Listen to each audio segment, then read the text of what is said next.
Bonjour à tous et bienvenue dans un nouvel épisode de mon podcast sous l'auspice des Muses.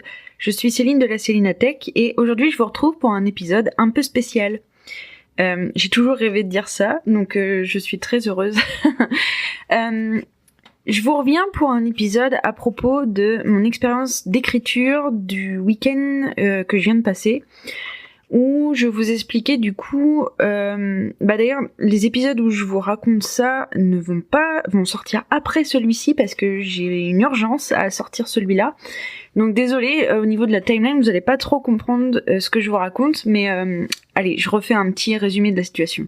En fait, dans les épisodes qui vont suivre de journaux de bord, vous allez m'entendre dire que j'ai un événement le week-end, donc là c'était le week-end du 18-19 mai, et que je vous expliquais que je voulais vous faire un épisode de comment est-ce que je vais gérer l'écriture dans les trains que je vais prendre pour aller à l'événement.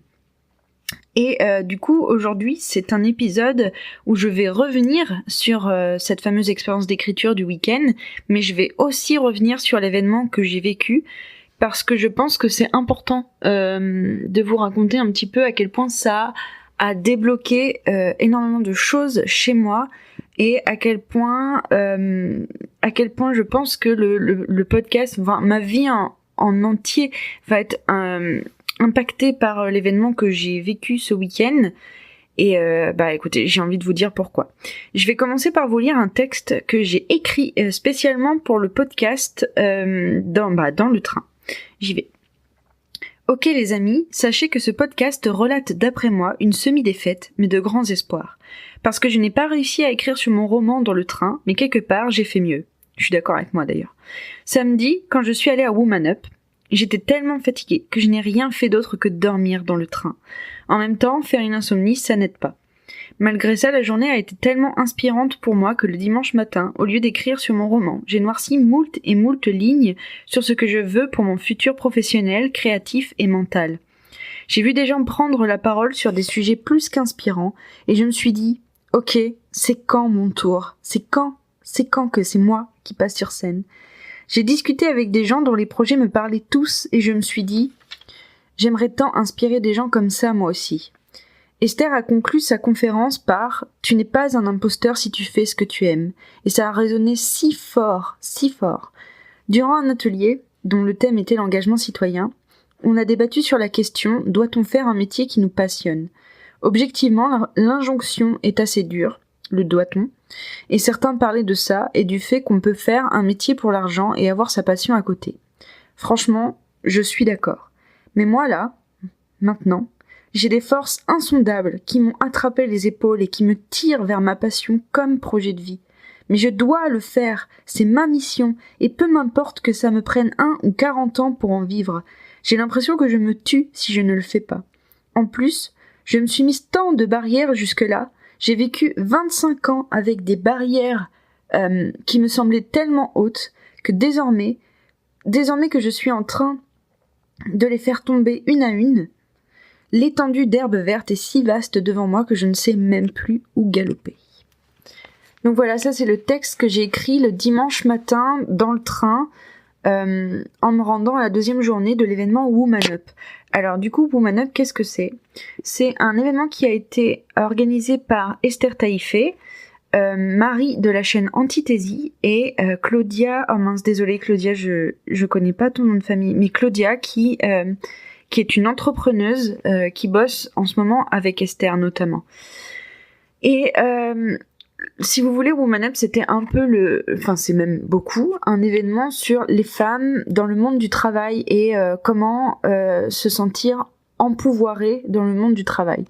Et du coup, ça allait de les conférences et les interventions allaient de comment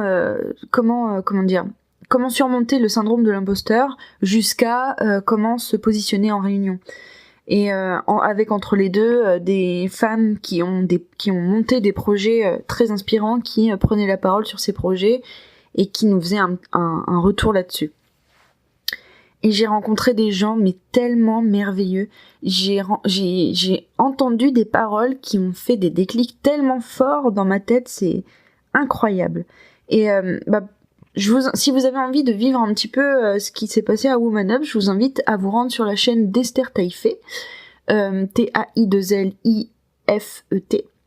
et de voir les replays de l'événement, parce que du coup l'événement était gratuit et les conférences sont en ligne et seront remises en ligne avec un montage avec du son un peu plus correct si vraiment vous supportez pas le son du replay. Voilà. Et c'est fou comme ça a boosté ma créativité, c'est un truc de malade. Donc j'ai rien fait à propos du roman ce week-end. Et là, pour vous dire, aujourd'hui on est mardi et j'ai pas encore retouché à mon roman. Mais j'ai tellement écrit sur moi, j'ai tellement fait J'avais l'impression qu'il fallait que je note tout ce que je ressentais à propos de ce week-end dans mon carnet, parce que sinon j'allais perdre quelque chose, et je refusais de perdre cette sensation que j'avais à la fin de l'événement. Pour vous dire, voilà, à quel point ça a été un impact fort pour moi.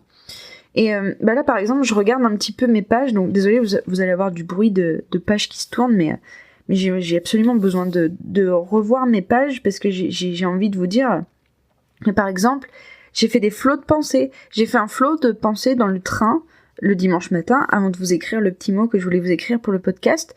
Et ce flot de pensée, il est hyper positif et ça me fait tellement du bien. C'est un flot de pensée où je m'autorise à rêver, je m'autorise à avoir des ambitions. Et c'est quelque chose que j'avais pas l'habitude de faire avant. C'est-à-dire que, vous voyez, par exemple, là, je fais un podcast, et ce podcast, en fait, j'ai vraiment envie de toucher des gens et de parler avec des gens. Et ce podcast, c'est ma manière à moi de toucher des gens et de parler avec des gens. Mais en fait, je me suis rendu compte que au-delà de ça, j'ai envie d'apporter des choses aux gens. Sauf que jusqu'à Woman Up, j'avais pas encore mis le doigt sur le fait que j'ai envie d'apporter des choses aux gens. J'ai pas envie de seulement être votre copine qui parle de la création de romans. J'ai envie qu'à la fin de mes épisodes de podcast, vous vous disiez: bon sang, il faut absolument que je me remette dans ma créativité, il faut absolument que je fasse ça, elle m'a motivée à faire ça, elle a fait un déclic chez moi et maintenant j'ai envie de me remettre à la peinture, j'ai envie de faire ci, j'ai envie de faire ça. Voilà. J'ai vraiment envie de transmettre des choses, et j'ai vraiment envie d'utiliser tout ce que j'ai vécu. Bon, ok, j'ai que 25 ans, bientôt 26, et j'ai pas non plus une vie d'obstacles incommensurable, hein, mais j'ai envie de vous partager toutes les leçons que j'ai apprises dans ma vie, et tout ce que j'en ai tiré, et comment du coup je suis partie de quelqu'un qui n'était pas capable de voir sa valeur tant que l'extérieur ne lui prouvait pas, en insistant, à quelqu'un dont la motivation est interne et qui est capable de surmonter des moments négatifs de sa vie. Voilà. Ouh. J'ai envie de me réécouter et de noter ce que je viens d'écrire, parce que c'est beau. Je suis contente. Je suis vraiment fière de moi. Et du coup, moi, non, voilà, Woman Up, ça a vraiment été un déclencheur de, si vous voulez, c'est comme si j'avais commencé à entrebâiller une porte, et que là, Woman Up était arrivé avec un rhinocéros qui l'avait, mais archi défoncé, et que là, maintenant, je voyais vraiment tout ce qu'il y a derrière cette porte, et c'est beau, et ce qu'il y a derrière cette porte, c'est super beau. Et du coup, par exemple, la semaine, enfin, dans les épisodes de journaux de bord qui vont arriver, vous allez m'entendre dire que je culpabilise un peu de ne pas avoir réussi à écrire le lundi et le mardi de la semaine dernière, et que du coup je fais 3 séances d'écriture, donc le mercredi, jeudi, vendredi, et je culpabilise et je me dis mince, quand même, c'est ma priorité d'écrire mon roman, et j'ai même pas été capable de faire des séances d'écriture autant que je voulais. Et ben là, depuis Woman Up, et en fait je me dis mais c'est pas grave, parce que en fait pour écrire, j'ai besoin d'avoir la sensation d'avoir enlevé de ma liste de tâches tout ce qui vient avant l'écriture, et c'est pas grave qu'il y ait des tâches qui viennent avant l'écriture, c'est normal. Et c'est pas parce que je suis pas une artiste accomplie qui rentre dans des transes créatives, qui transcende ces tâches telles que faire la vaisselle ou lancer le lave-linge, que j'ai pas de légitimité à être une artiste. Donc, je vous invite à faire sauter vos barrières, vous aussi. Vous avez le droit d'être l'artiste que vous avez envie d'être et pas l'artiste qui rejoint les codes de ce que on voit sur Internet, de ce qu'on voit dans les livres, de ce qu'on voit dans les peintures, etc., etc. En fait, si vous avez envie de si vous avez des rêves qui vous semblent inaccessibles, demandez-vous pourquoi est-ce qu'à vos yeux ils sont inaccessibles et comment est-ce que vous pouvez remédier à ça, parce qu'en fait, il n'y a rien d'inaccessible et vous pouvez faire tout ce que vous voulez dans la vie. Il suffit juste de trouver les outils pour vous amener à voir que c'est possible.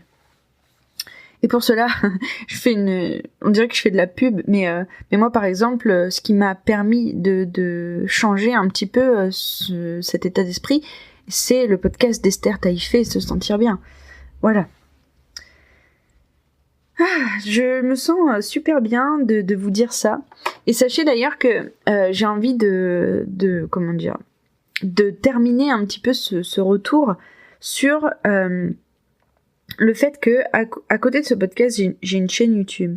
Et en fait, pour lancer ce podcast, il a fallu que je mette ma chaîne YouTube de côté. Et c'était un sujet de souffrance pour moi jusqu'à ce week-end, parce que je me trouve vraiment nulle de pas être capable de concilier plusieurs projets en même temps et d'avoir un petit peu laissé à l'abandon ma chaîne YouTube. Mais en fait, je me rends compte que je l'ai pas du tout laissé à l'abandon, en fait. Et en plus de ça, l'avantage, c'est que un jour ou l'autre, tous mes projets vont se rejoindre, et du coup, cette chaîne YouTube, même si j'y reviens que le mois prochain, c'est pas grave, parce que elle m'attend et j'ai le droit de prendre le temps de revenir à elle. Et c'est une chaîne YouTube qui s'appelle La Célina Tech et qui est sur de la vulgarisation de la Rome et de la Grèce antique. Et vous voyez par exemple, cette chaîne YouTube, elle est à la fois une cour de récréation pour moi et à la fois un élément qui m'envoie beaucoup de sensations négatives, mais que j'ai envie de transcender.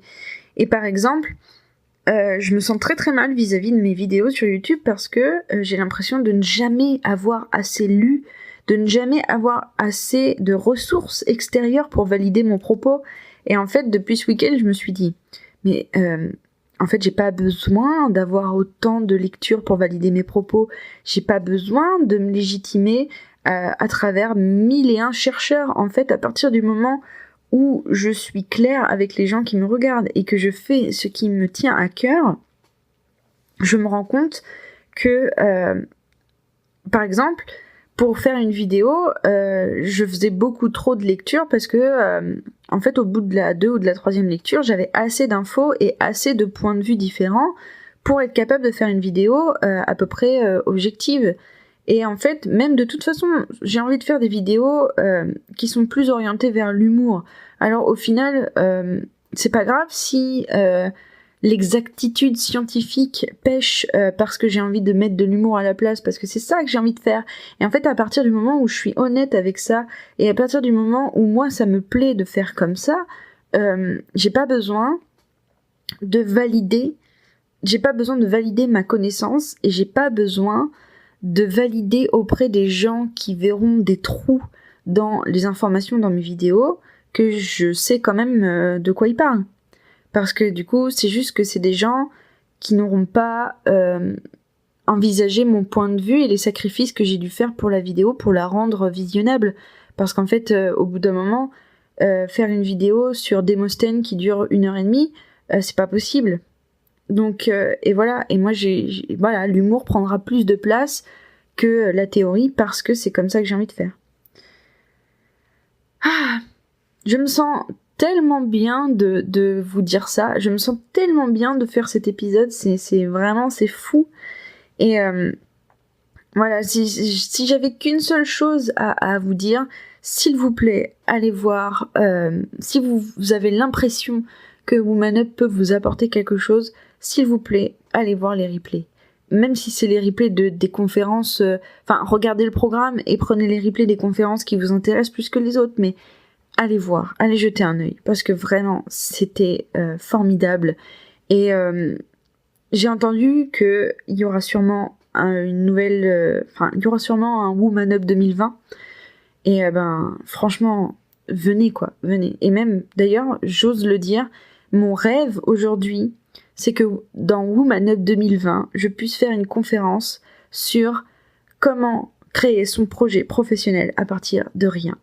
Comment partir de rien et devenir ce que l'on veut. Et j'espère que ce sujet vous intéresserait et j'espère que vous serez nombreux à venir me voir à Woman Up 2020 et que je serai là. Voilà. Donc, pour conclure cet épisode, s'il vous plaît, faites ce qui vous paraît important de faire au fond de vous. Réalisez ces rêves qui vous paraissent tellement beaux mais tellement hors de portée pour vous. Faites-les. Faites le tour du monde, écrivez des livres, faites des spectacles, soyez qui vous avez envie d'être, parce qu'en fait, c'est exactement ce que je disais dans un de mes podcasts, c'est pourquoi est-ce que les autres pourraient le faire et pas vous? Parce qu'en fait, il n'y a pas qu'une seule chaise. Il n'y a pas qu'une seule chaise pour auteurs. Par exemple, J.K. Rowling, elle occupe pas la seule chaise des auteurs, des autrices de fantasy anglo-saxonne. Et sachez que votre chaise, elle existe et que ça n'appartient qu'à vous de faire le chemin pour vous asseoir dessus. Voilà, j'espère que je vous ai envoyé des messages d'amour. J'espère que vous êtes motivés et heureux là, maintenant, tout de suite. Et je vous dis à la prochaine. Salut!